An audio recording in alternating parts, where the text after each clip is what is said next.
So it's time to plant our garden, and we're gonna share with you our 5 tips to a successful garden. Oliver, can you count these? And we're gonna jump right into tip number 1, which is have a plan.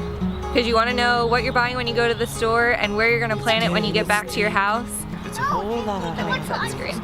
And you need to give things like strawberries enough space because they spread, or tomatoes enough space because you're going to need to put cages with them. So you need to have a plan where things are going to go and make sure they're not going to grow into each other.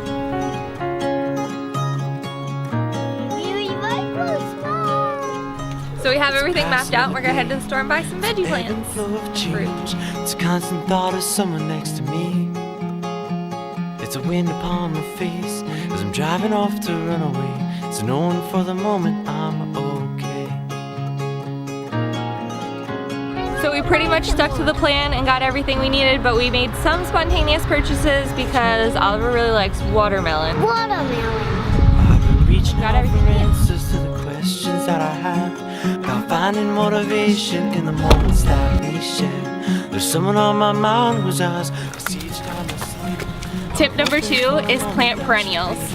Perennials come up every year. It gives you the motivation to get your garden started because they come up before anything else. And for us, it's our strawberries and asparagus. And then around the yard, we also have figs, cherries, and grapes. And this year, we are adding blueberries.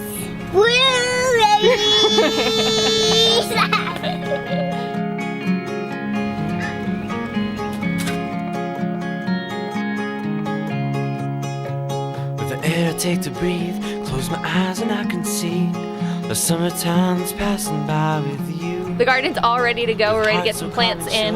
And tip number 3, whether you're going from seed or buying plants, I always put my peas and beans directly into the ground, right from the packet.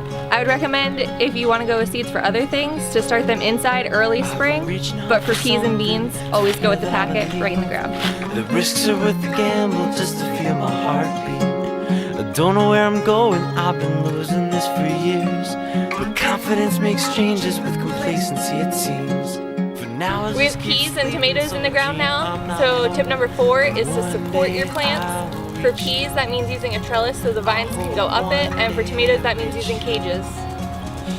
You can still see me. Daddy, can you? And the first year around, we didn't do this in our garden because we were too cheap, and all of our tomatoes just ended up laying in the ground, not doing well. So, really produces better veggies this way. And I know I've got this tendency to walk away when I feel at ease, giving you the chance to ground my feet. Wish that you would stay to keep me calm, and I'm afraid of all the things I think about these days. All the plants are in the garden, and the last tip I have for you guys is just give your garden some love. We need to water the plants we just put in, and just maintenance over the season, making sure things like it has enough sun, so we had to trim a few branches back, pick it as it grows, and enjoy it. So with me here tonight, if only for tonight. Are you gonna eat all the fruits and veggies? All the fruits and veggies. What's your favorite? Red.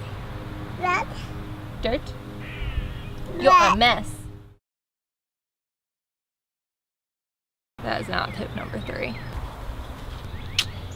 So, use this tip. Are you okay? Kind of. Just making sure things like... Can you get it back now? Oliver.